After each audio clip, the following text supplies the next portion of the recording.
Book 2.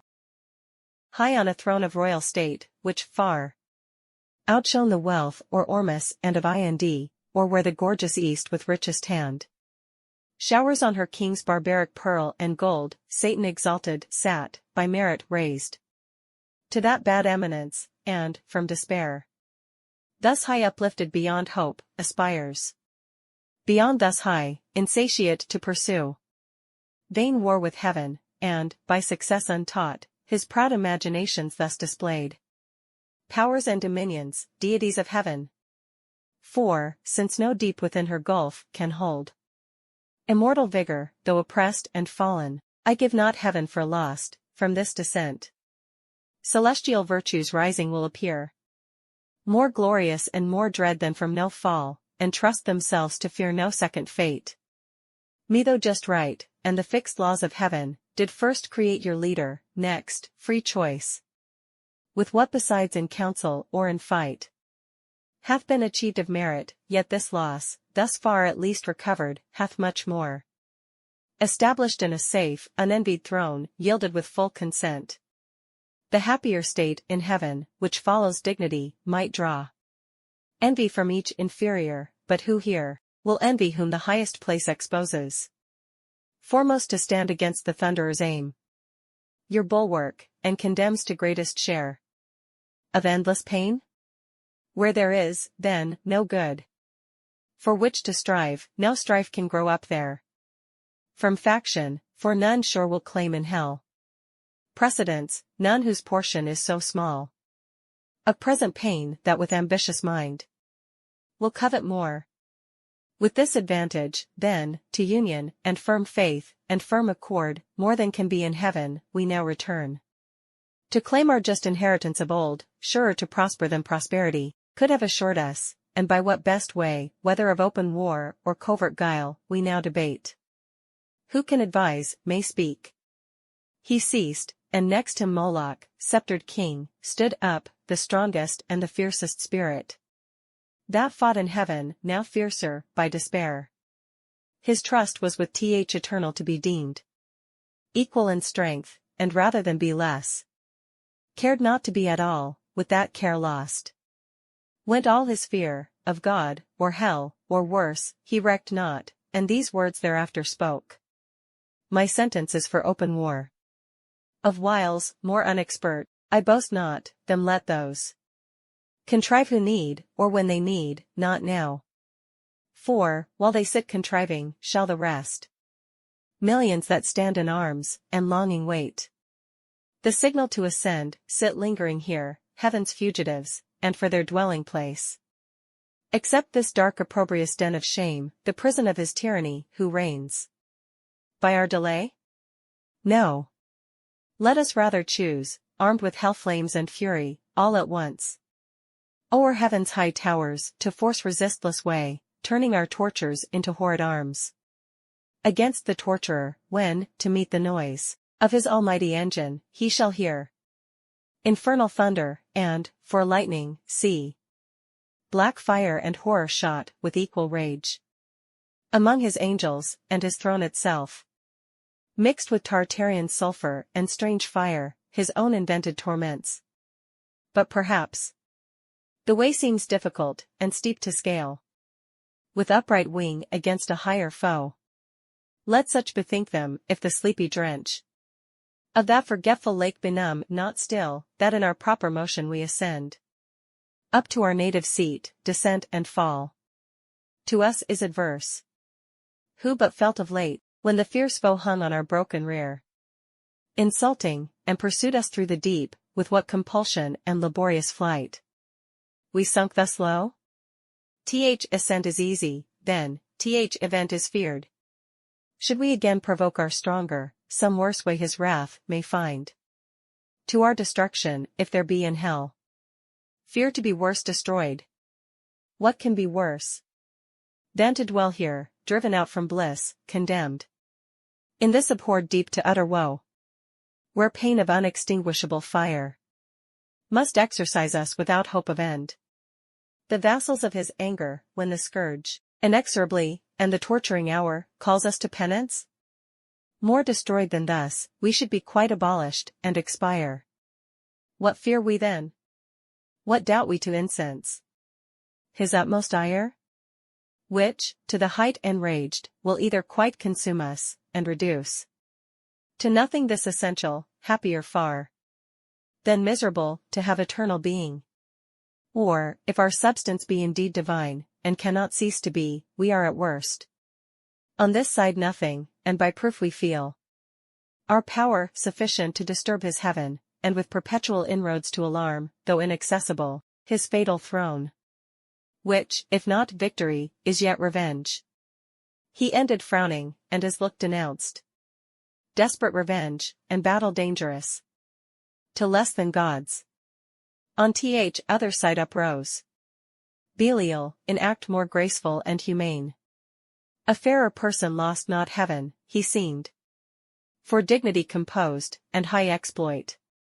But all was false and hollow, though his tongue dropped manna, and could make the worse appear the better reason, to perplex and dash maturest counsels, for his thoughts were low to vice industrious, but to nobler deeds timorous and slothful. Yet he pleased the ear, and with persuasive accent thus began. I should be much for open war, O peers, as not behind in hate, if what was urged main reason to persuade immediate war did not dissuade me most, and seemed to cast ominous conjecture on the whole success, when he who most excels in fact of arms, in what he counsels and in what excels, mistrustful, grounds his courage on despair and utter dissolution as the scope of all his aim, after some dire revenge. First, what revenge? The towers of heaven are filled with armed watch, that render all access impregnable, oft on the bordering deep encamp their legions, or with obscure wing scout far and wide into the realm of night, scorning surprise. Or, could we break our way by force, and at our heels all hell should rise with blackest insurrection to confound heaven's purest light, yet our great enemy, all incorruptible, would on his throne sit unpolluted, and th ethereal mold, incapable of stain, would soon expel her mischief, and purge off the baser fire, victorious.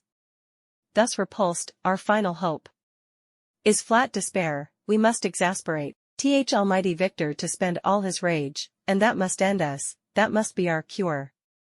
To be no more. Sad cure. For who would lose, though full of pain, this intellectual being, those thoughts that wander through eternity, to perish rather, swallowed up and lost in the wide womb of uncreated night, devoid of sense and motion?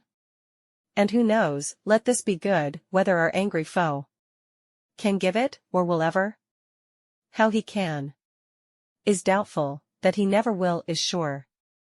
Will he, so wise, let loose at once his ire, belike through impotence or unaware, to give his enemies their wish, and end them in his anger whom his anger saves? To punish endless? Wherefore cease we, then? Say they who counsel war, we are decreed, reserved, and destined to eternal woe. Whatever doing, what can we suffer more, what can we suffer worse? Is this, then, worst? Thus sitting, thus consulting, thus in arms? What when we fled amain, pursued and struck with heaven's afflicting thunder, and besought the deep to shelter us? This hell then seemed a refuge from those wounds. Or when we lay chained on the burning lake, that sure was worse. What if the breath that kindled those grim fires, awaked, should blow them into sevenfold rage, and plunge us in the flames, or from above should intermitted vengeance arm again his red right hand to plague us? What if all her stores were opened, and this firmament of hell should spout her cataracts of fire, impendent horrors, threatening hideous fall one day upon our heads, while we perhaps, designing or exhorting glorious war, caught in a fiery tempest, shall be hurled, each on his rock transfixed, the sport and prey or racking whirlwinds, or for ever sunk under yon boiling ocean, wrapped in chains, there to converse with everlasting groans, unrespited, unpitied, unreprieved, ages of hopeless end? This would be worse. war, therefore, open or concealed, alike. My voice dissuades, for what can force or guile? With him, or who deceive his mind, whose eye views all things at one view? He from heaven's height. All these our motions vain sees and derides, not more almighty to resist our might than wise, to frustrate all our plots and wiles. Shall we, then, live thus vile, the race of heaven? Thus trampled, thus expelled, to suffer here chains and these torments? Better these than worse, by my advice, since fate inevitable subdues us, and omnipotent decree, the victor's will. To suffer, as to do, our strength is equal, nor the law unjust that so ordains. This was at first resolved, if we were wise, against so great a foe contending, and so doubtful what might fall. I laugh when those who at the spear are bold and venturous, if that fail them, shrink, and fear what yet they know must follow, to endure exile, or ignominy, or bonds, or pain, the sentence of their conqueror. This is now our doom, which if we can sustain and bear, our supreme foe in time may much remit his anger, and perhaps, thus far removed, not mind us not offending, satisfied with what is punished, whence these raging fires will slacken, if his breath stir not their flames.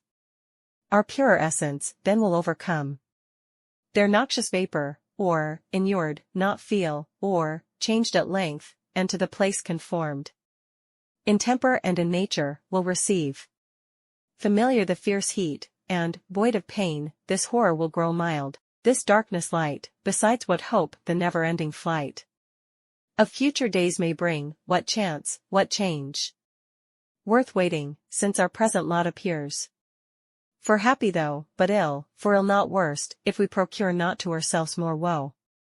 Thus Belial, with words clothed in reason's garb, counselled ignoble ease and peaceful sloth, not peace, and after him thus Mammon spoke. Either to disenthrone the King of Heaven we war, if war be best, or to regain our own right lost.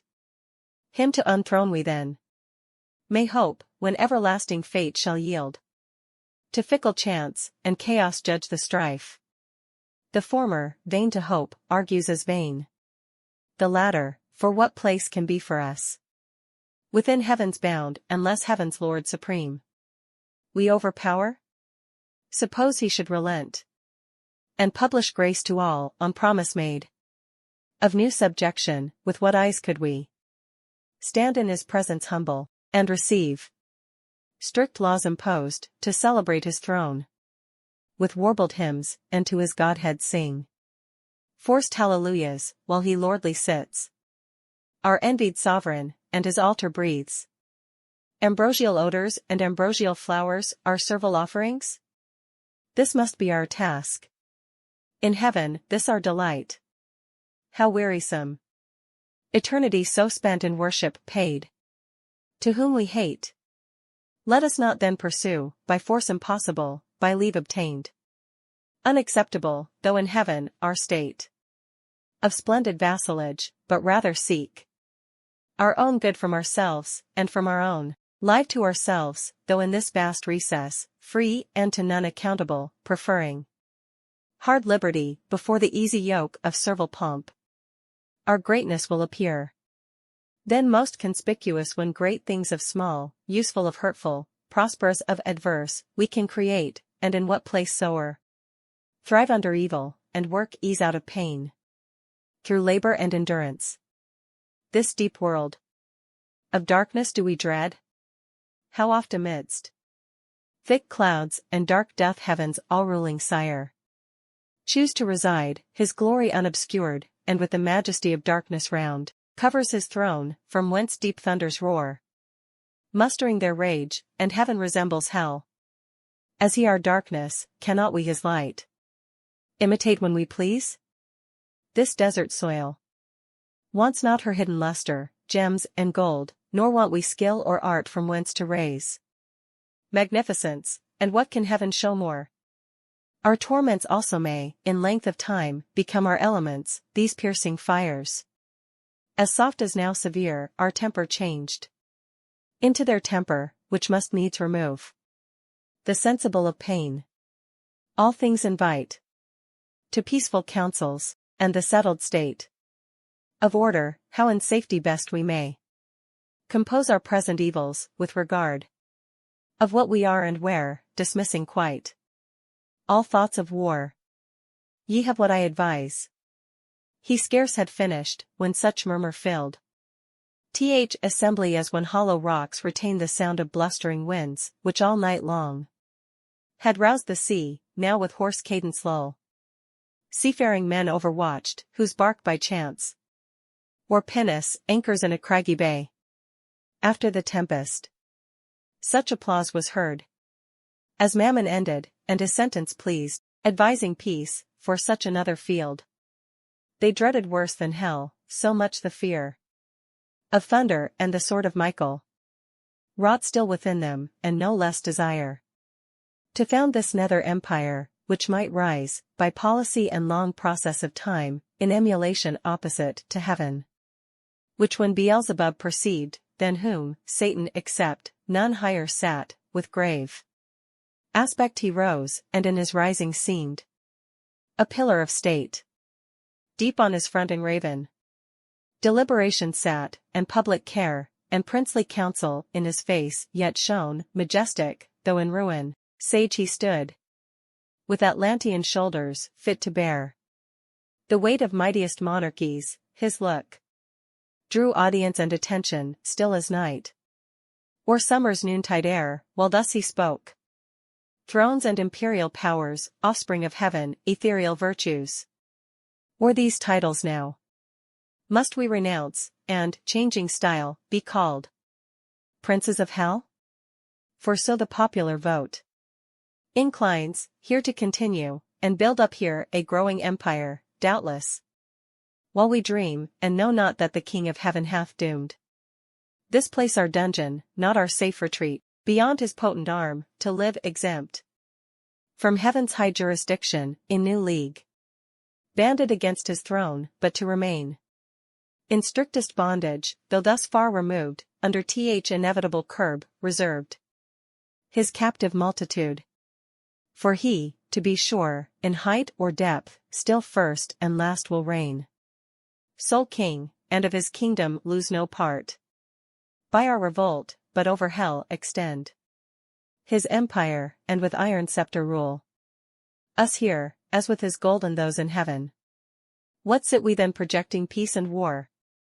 War hath determined us and foiled with loss irreparable, terms of peace yet none vouchsafed or sought, for what peace will be given to us enslaved, but custody severe, and stripes and arbitrary punishment inflicted? And what peace can we return, but, to our power, hostility, and hate, untamed reluctance, and revenge, though slow, yet ever plotting how the conqueror least may reap his conquest, and may least rejoice in doing what we most in suffering feel? Nor will occasion want, nor shall we need with dangerous expedition, to invade heaven, whose high walls fear no assault or siege, or ambush from the deep. What if we find some easier enterprise? There is a place, if ancient and prophetic fame in heaven, ere not, another world, the happy seat of some new race, called man, about this time to be created like to us, though less in power and excellence, but favored more of him who rules above. So was his will pronounced among the gods, and by an oath that shook heaven's whole circumference confirmed. Thither let us bend all our thoughts, to learn what creatures there inhabit, of what mold or substance, how endued, and what their power, and where their weakness, how attempted best, by force of subtlety. Though heaven be shut, and heaven's high arbitrator sit secure in his own strength, this place may lie exposed, the utmost border of his kingdom, left to their defense who hold it. Here, perhaps, some advantageous act may be achieved by sudden onset, either with hell fire to waste his whole creation, or possess all as our own, and drive, as we were driven, the puny habitants, or, if not drive, seduce them to our party, that their God may prove their foe, and with repenting hand abolish his own works. This would surpass common revenge, and interrupt his joy in our confusion, and our joy upraise in his disturbance, when his darling sons, hurled headlong to partake with us, shall curse their frail original, and faded bliss. Faded so soon. Advise if this be worth attempting, or to sit in darkness here, hatching vain empires. Thus Beelzebub pleaded his devilish counsel, first devised by Satan, and in part proposed, for whence, but from the author of all ill, could spring so deep a malice, to confound the race of mankind in one root, and earth with hell, to mingle and involve, done all to spite the great Creator? But their spite still serves his glory to augment. The bold design pleased highly those infernal states, and joy sparkled in all their eyes, with full assent. They vote, whereat his speech he thus renews. Well have ye judged, well ended long debate, synod of gods, and, like to what ye are, great things resolved, which from the lowest deep will once more lift us up, in spite of fate, nearer our ancient seat, perhaps in view of those bright confines, whence, with neighboring arms, and opportune excursion, we may chance re-enter heaven, or else in some mild zone dwell, not unvisited of heaven's fair light, secure, and at the brightening orient beam purge off this gloom, the soft delicious air, to heal the scar of these corrosive fires, shall breathe her balm. But, first, whom shall we send in search of this new world? Whom shall we find sufficient? Who shall tempt with wandering feet the dark, unbottomed, infinite abyss, and through the palpable obscure find out his uncouth way, or spread his airy flight, upborne with indefatigable wings over the vast abrupt, ere he arrive the happy isle? What strength, what art, can then suffice, or what evasion bear him safe, through the strict sentries and stations thick of angels watching round? Here he had need all circumspection, and we now know less choice in our suffrage, for on whom we send the weight of all, and our last hope, relies. This said, he sat, and expectation held his look suspense, awaiting who appeared to second, or oppose, or undertake the perilous attempt. But all sat mute, pondering the danger with deep thoughts, and each in other's countenance read his own dismay, astonished. None among the choice and prime of those heaven-warring champions could be found so hardy as to proffer or accept, alone, the dreadful voyage, till, at last, Satan, whom now transcendent glory raised above his fellows, with monarchal pride, conscious of highest worth, unmoved thus spoke. O progeny of heaven! Imperial thrones! With reason hath deep silence and demur seized us, though undismayed. Long is the way, and hard, that out of hell leads up to light. Our prison strong, this huge convex of fire, outrageous to devour, immures us round ninefold, and gates of burning adamant, barred over us, prohibit all egress. These past, if any pass, the void profound of unessential night receives him next, wide gaping, and with utter loss of being threatens him, plunged in that abortive gulf. If thence he 'scape, into whatever world, or unknown region, what remains him less than unknown dangers, and as hard escape? But I should ill become this throne, O peers, and this imperial sovereignty, adorned with splendor, armed with power, if aught proposed, and judged of public moment in the shape of difficulty or danger, could deter me from attempting. Wherefore do I assume these royalties, and not refuse to reign, refusing to accept as great a share of hazard as of honor, due alike to him who reigns, and so much to him due of hazard more as he above the rest high-honored sits? Go, therefore, mighty powers, terror of heaven, though fallen, intend at home, while here shall be our home, what best may ease the present misery, and render hell more tolerable, if there be cure or charm. To respite, or deceive, or slack the pain of this ill mansion, intermit no watch against a wakeful foe, while I abroad through all the coasts of dark destruction seek deliverance for us all. This enterprise none shall partake with me. Thus saying, rose the monarch, and prevented all reply, prudent lest, from his resolution raised, others among the chief might offer now, certain to be refused, what erst they feared, and, so refused, might in opinion stand his rivals, winning cheap the high repute, which he through hazard huge must earn.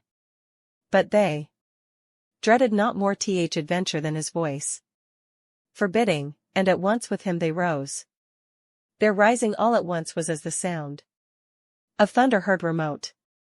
Towards him they bend, with awful reverence prone, and as a god extol him equal to the highest in heaven.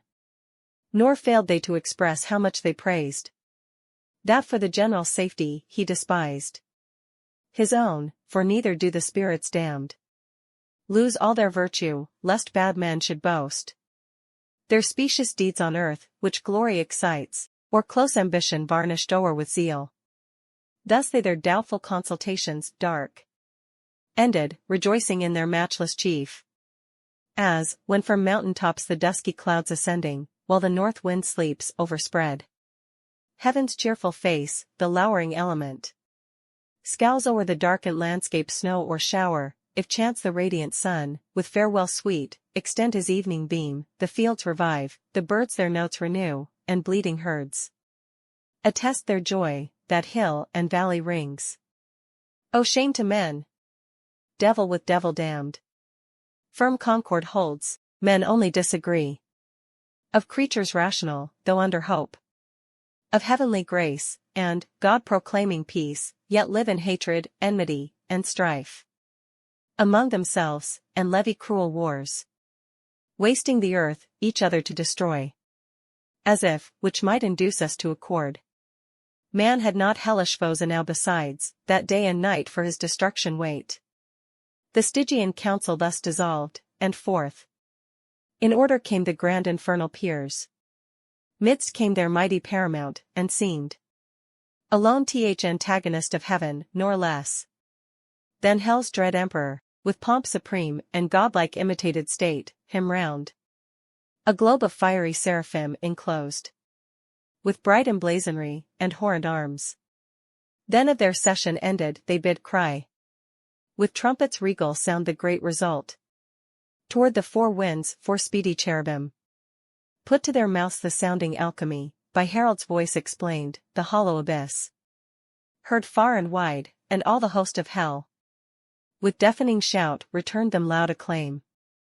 Thence more at ease their minds, and somewhat raised by false presumptuous hope, the ranged powers disband, and, wandering, each his several way pursues, as inclination or sad choice leads him perplexed, where he may likeliest find truce to his restless thoughts, and entertain the irksome hours, till his great chief return.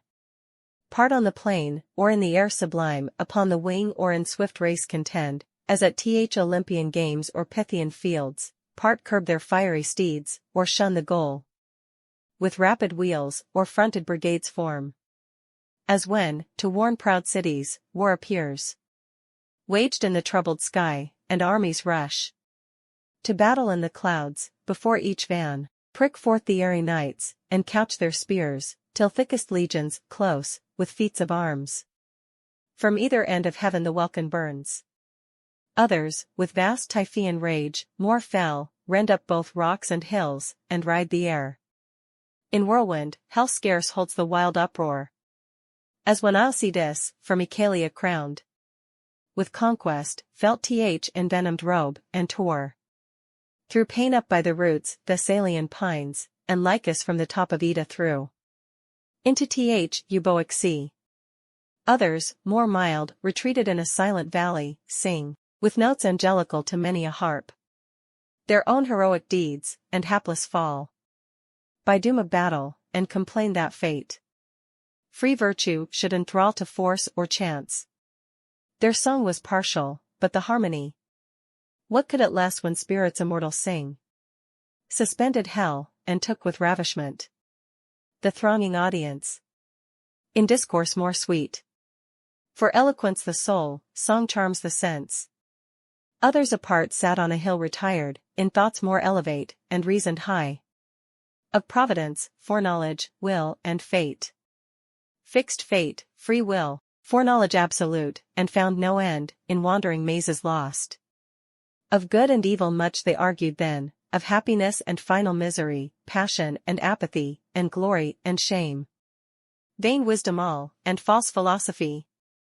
Yet, with a pleasing sorcery, could charm pain for a while or anguish and excite fallacious hope, or arm th obdured breast with stubborn patience as with triple steel.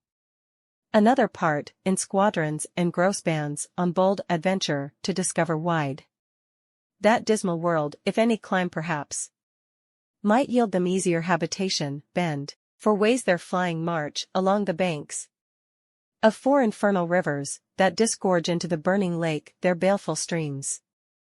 Abhorred Styx, the flood of deadly hate, sad Acheron of sorrow, black and deep, Cocytus, named of lamentation loud. Heard on the rueful stream, fierce Phlegethon, whose waves of torrent fire inflame with rage. Far off from these, a slow and silent stream, Lethe, the river of oblivion, rolls her watery labyrinth, whereof who drinks forth with his former state and being forgets both joy and grief, pleasure and pain. Beyond this flood a frozen continent lies dark and wild, beat with perpetual storms of whirlwind and dire hail, which on firm land thaws not, but gathers heap, and ruin seems of ancient pile, all else deep snow and ice, a gulf profound as that Serbonian bog betwixt Damiata and Mount Casius old, where armies whole have sunk, the parching air burns frore, and cold performs th effective fire. Thither, by harpy-footed furies hailed, at certain revolutions all the damned are brought, and feel by turns the bitter change of fierce extremes by change more fierce, from beds of raging fire to starve in ice. Their soft ethereal warmth, and there to pine immovable, infixed, and frozen round periods of time, thence hurried back to fire. They ferry over this Lethean sound both to and fro, their sorrow to augment, and wish and struggle, as they pass, to reach the tempting stream, with one small drop to lose. In sweet forgetfulness all pain and woe, all in one moment, and so near the brink, but fate withstands, and, to oppose th attempt, Medusa with Gorgonian terror guards the ford, and of itself the water flies. All taste of living white, as once it fled the lip of Tantalus. Thus roving on in confused march forlorn, th adventurous bands, with shuddering horror pale, and eyes aghast, viewed first their lamentable lot, and found no rest. Through many a dark and dreary vale they passed, and many a region dolorous, o'er many a frozen, many a fiery Alp, rocks, caves, lakes, fens, bogs, dens, and shades of death. A universe of death, which God, by curse, created evil, for evil only good, where all life dies, death lives, and nature breeds, perverse, all monstrous, all prodigious things, abominable, unutterable, and worse than fables yet have feigned or fear conceived, gorgons, and hydras, and chimeras dire.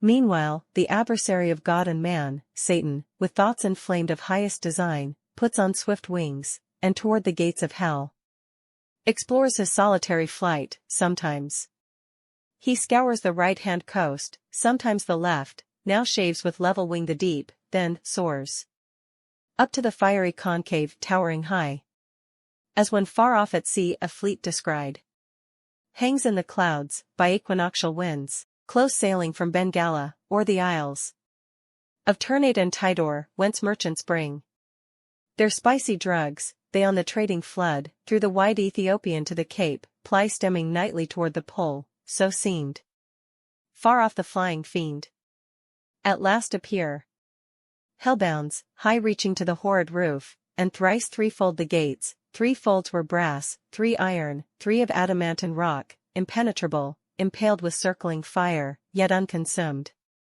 Before the gates there sat, on either side, a formidable shape. The one seemed woman to the waist, and fair, but ended foul in many a scaly fold, voluminous and vast, a serpent armed with mortal sting. About her middle round a cry of hellhounds never ceasing barked, with wide Cerberean mouths full loud, and rung a hideous peal, yet, when they list, would creep, if aught disturbed their noise, into her womb, and kennel there, yet there still barked and howled within unseen. Far less abhorred than these, vexed Scylla, bathing in the sea that parts Calabria from the hoarse Trinacrian shore, nor uglier follow the night hag, when, called, in secret, riding through the air she comes, lured with the smell of infant blood, to dance with Lapland witches, while the laboring moon eclipses at their charms. The other shape, if shape it might be called, that shape had none distinguishable in member, joint, or limb, or substance might be called, that shadow seemed, for each seemed either, black it stood as night, fierce as 10 furies, terrible as hell, and shook a dreadful dart, what seemed his head the likeness of a kingly crown had on. Satan was now at hand, and from his seat, the monster moving onward, came as fast with horrid strides, hell trembled as he strode. Undaunted fiend, what this might be admired. Admired, not feared, God and his Son except, created thing not valued he nor shunned, and with disdainful look thus first began. Whence and what art thou, execrable shape, that darest, though grim and terrible, advance thy miscreated front athwart my way? To yonder gates? Through them I mean to pass, that be assured, without leave asked of thee.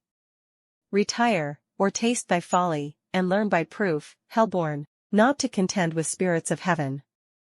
To whom the goblin, full of wrath, replied, Art thou that traitor angel? Art thou he, who first broke peace in heaven and faith, till then unbroken, and in proud rebellious arms drew after him the third part of heaven's sons, conjured against the highest, for which both thou and they, outcast from God, are here condemned to waste eternal days in woe and pain? And reckon'st thou thyself with spirits of heaven, hell-doomed, and breath'st defiance here and scorn, where I reign king, and, to enrage thee more, thy king and lord? Back to thy punishment, false fugitive, and to thy speed add wings, lest, with a whip of scorpions I pursue thy lingering, or with one stroke of this dart strange horror seize thee, and pangs unfelt before. So spoke the grisly terror, and in shape, so speaking and so threatening, grew tenfold, more dreadful and deform. On each other side, incensed with indignation, Satan stood unterrified, and like a comet burned, that fires the length of Ophiuchus huge in Arctic sky, and from his horrid hair shakes pestilence and war. Each at the head levelled his deadly aim, their fatal hands no second stroke intend, and such a frown each cast at each other as when 2 black clouds, with heaven's artillery fraught, came rattling on over the Caspian, then stand front to front, hovering a space, till winds the signal blow to join their dark encounter in mid-air. So frowned the mighty combatants, that hell grew darker at their frown, so matched they stood, for never but once more was wither like to meet so great a foe. And now great deeds had been achieved, whereof all hell had rung, had not the snaky sorceress, that Saturday, fast by Hellgate and kept the fatal key, risen, and with hideous outcry rushed between. O Father, what intends thy hand, she cried, against thy only Son? What fury, O Son, possesses thee to bend that mortal dart against thy Father's head? And know'st for whom? For him who sits above, and laughs the while at thee, ordained his drudge to execute whatever his wrath, which he calls justice, bids. His wrath, which one day will destroy ye both. She spoke, and at her words the hellish pest forbore, then these to her Satan returned. So strange, thy outcry, And thy words so strange. Thou interposest, that my sudden hand, prevented, spares to tell thee yet by deeds what it intends, till first I know of thee. What thing thou art, thus double-formed, and why, in this infernal vale first met, thou call'st me father, and that phantasm call'st my son. I know thee not, nor ever saw till now sight more detestable than him and thee. Whom thus the portress of Hellgate replied.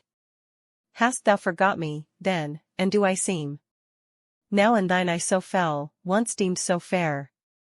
In heaven, when at assembly, and in sight of all the seraphim with thee combined, in bold conspiracy against heaven's king, all on a sudden miserable pain surprised thee, dim thine eyes and dizzy swum in darkness, while thy head flames thick and fast threw forth, till on the left side opening wide, likest to thee in shape and countenance bright, then shining heavenly fair, a goddess armed, out of thy head I sprung. Amazement seized all host of heaven, back they recoiled afraid at first, and called me sin, and for a sign portentous held me, but, familiar grown, I pleased, and with attractive graces won the most averse, thee chiefly, who, full oft thyself in me thy perfect image viewing, becamst enamored, and such joy thou took'st with me in secret that my womb conceived a growing burden. Meanwhile war arose, and fields were fought in heaven, wherein remained. For what could else, to our almighty foe, clear victory, to our part loss and rout? Through all the empyrean, down they fell, driven headlong from the pitch of heaven, down into this deep, and in the general fall I also, at which time this powerful key into my hands was given, with charge to keep these gates for ever shut, which none can pass without my opening. Pensive here I sat alone, but long I sat not, till my womb, pregnant by thee, and now excessive grown, prodigious motion felt and rueful throes. At last this odious offspring whom thou sayest, thine own begotten, breaking violent way, tore through my entrails, that, with fear and pain distorted, all my nether shape thus grew transformed, but he my inbred enemy forth issued, brandishing his fatal dart, made to destroy. I fled, and cried out death. Hell trembled at the hideous name, and sighed from all her caves, and back resounded death. I fled, but he pursued, though more, it seems, inflamed with lust than rage, and, swifter far, me overtook, his mother, all dismayed, and, in embraces forcible and foul, engendering with me, of that rape begot these yelling monsters, that with ceaseless cry surround me, as thou saw'st, hourly conceived and hourly born, with sorrow infinite to me, for, when they list, into the womb that bred them they return, and howl, and gnaw my bowels, their repast, then, bursting forth afresh, with conscious terrors vex me round, that rest or intermission none I find. Before mine eyes in opposition sits grim death, my son and foe, who set them on, and me, his parent, would full soon devour. For want of other prey, but that he knows his end with mine involved, and knows that I should prove a bitter morsel, and his bane, whenever that shall be, so fate pronounced. But thou, O Father, I forewarn thee, shun his deadly arrow, neither vainly hope to be invulnerable in those bright arms, through tempered heavenly, for that mortal dint, save he who reigns above, none can resist. She finished, and the subtle fiend his lore soon learned, now milder, and thus answered smooth. Dear daughter, since thou claim'st me for thy sire, and my fair son here show'st me, the dear pledge of dalliance had with thee in heaven, and joys then sweet, now sad to mention, through dire change befallen us unforeseen, unthought of, no, I come no enemy, but to set free from out this dark and dismal house of pain both him and thee, and all the heavenly host of spirits that, in our just pretenses armed, fell with us from on high. From them I go, this uncouth errand sole, and one, for all, myself expose, with lonely steps to tread unfounded deep, and through the void immense To search, with wandering quest, a place foretold. Should be, and, by concurring signs, ere now. Created vast and round, a place of bliss. In the purlieus of heaven, and therein placed. A race of upstart creatures, to supply. Perhaps our vacant room, though more removed, lest heaven, surcharged with potent multitude, might hap to move new broils. Be this, or aught. Then this more secret, now designed, I haste to know, and, this once known, shall soon return, and bring ye to the place where thou, and death, shall dwell at ease, and up and down unseen. Wing silently the buxom air, embalmed with odors. There ye shall be fed and filled. Immeasurably, all things shall be your prey. He ceased, for both seemed highly pleased, and death grinned horrible a ghastly smile, to hear. His famine should be filled, and blessed as ma. Destined to that good hour. No less rejoiced. His mother bade, and thus bespake her sire.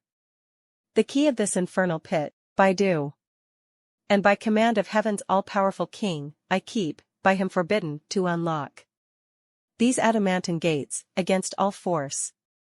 Death ready stands to interpose his dart, fearless to be overmatched by living might. But what owe I to his commands above, who hates me, and hath hither thrust me down into this gloom of Tartarus profound, to sit in hateful office here confined, inhabitant of heaven and heavenly born. Here in perpetual agony and pain, with terrors and with clamors compassed round. Of mine own brood, that on my bowels feed? Thou art my father, thou my author, thou. My being gav'st me, whom should I obey, but thee? Whom follow?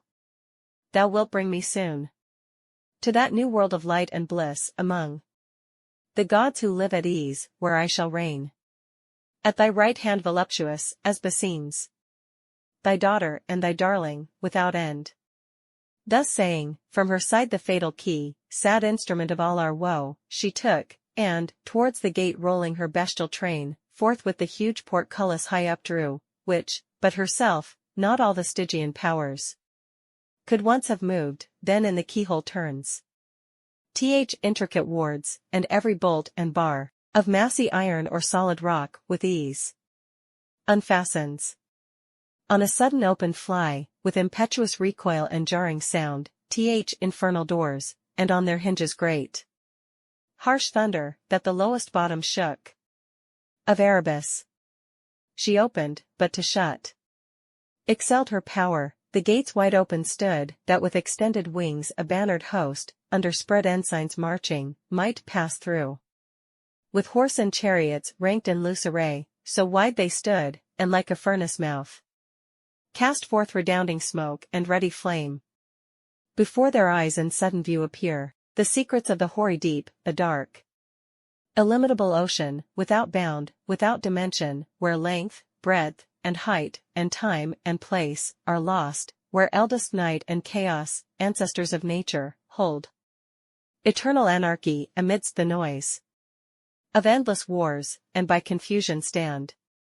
For hot, cold, moist, and dry, for champions fierce, strive here for mastery, and to battle bring their embryon atoms, they around the flag of each his faction, in their several clans, light-armed or heavy, sharp, smooth, swift, or slow, swarm, populous, unnumbered as the sands of Barca or Cyrene's torrid soil, levied to side with warring winds, and poise their lighter wings. To whom these most adhere, he rules a moment, chaos umpire sits, and by decision more embroils the fray. By which he reigns, next him, high arbiter, chance governs all.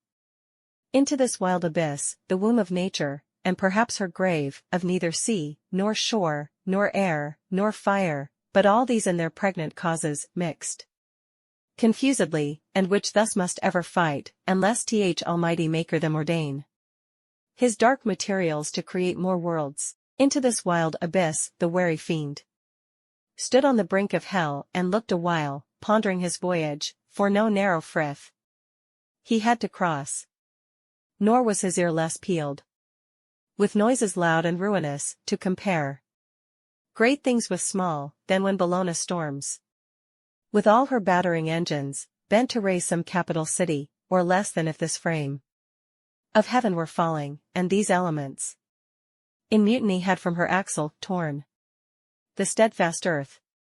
At last his sail broad vans he spread for flight, and, in the surging smoke, uplifted, spurns the ground, thence many a league, as in a cloudy chair, ascending rides.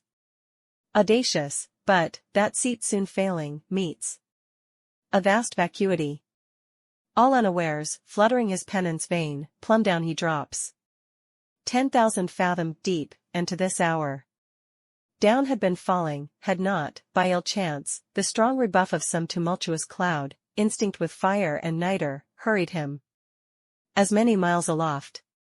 That fury stayed, quenched in a boggy Syrtis, neither sea, nor good dry land, nigh foundered, on he fares, treading the crude consistence, half on foot, half flying, behoves him now, both oar and sail, as when a griffin through the wilderness, with winged course, o'er hill or moory dale, pursues the Arimaspian, who, by stealth, had from his wakeful custody purloined the guarded gold, so eagerly, the fiend, o'er bog or steep, through strait, rough, dense, or rare, with head, hands, wings, or feet, pursues his way, and swims, or sinks, or wades, or creeps, or flies.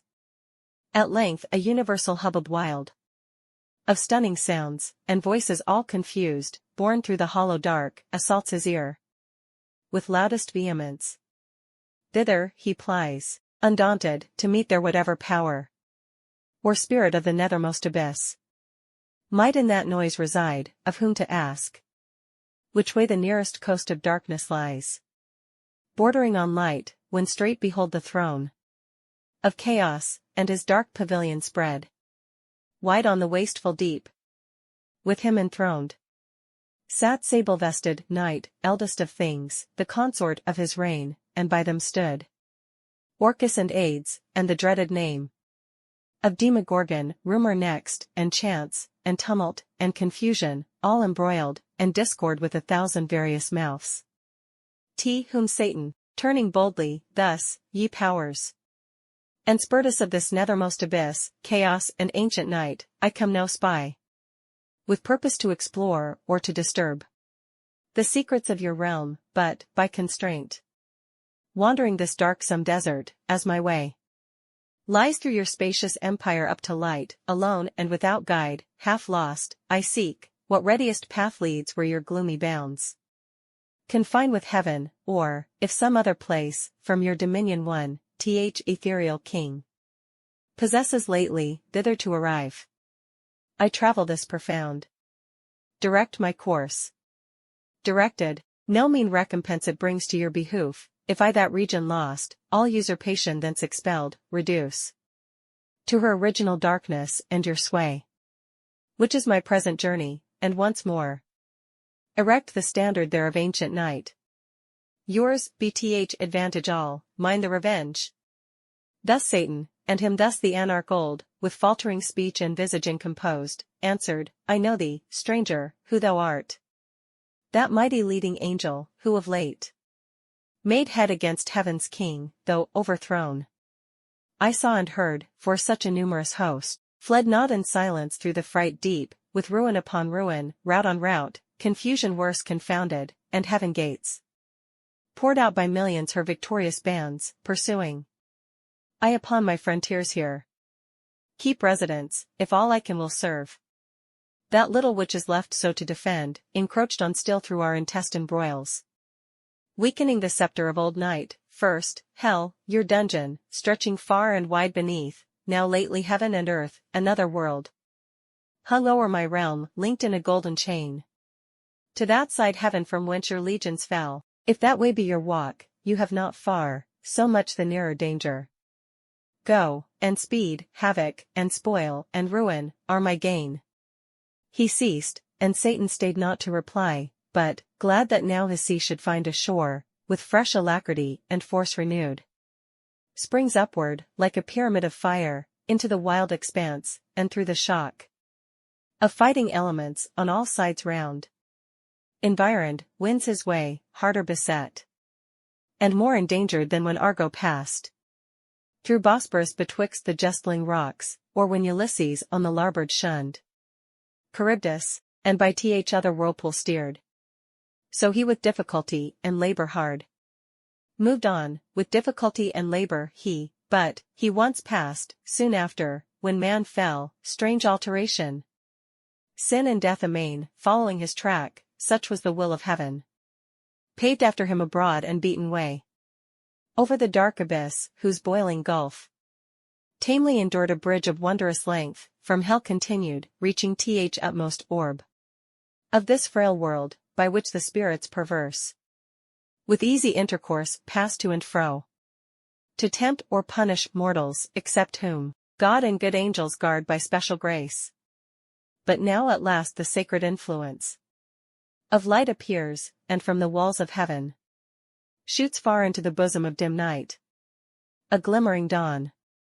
Here nature first begins her farthest verge, and chaos to retire, as from her outmost works, a broken foe, with tumult less and with less hostile din, that Satan with less toil, and now with ease, wafts on the calmer wave by dubious light, and, like a weather-beaten vessel, holds gladly the port, though shrouds and tackle torn, or in the emptier waste, resembling air, weighs his spread wings, at leisure to behold far off imperial heaven, extended wide in circuit, undetermined square or round, with opal towers and battlements adorned of living sapphire, once his native seat, and, fast by, hanging in a golden chain, this pendant world, in bigness as a star of smallest magnitude, close by the moon. Thither, full fraught with mischievous revenge, accursed, and an accursed hour, he hies.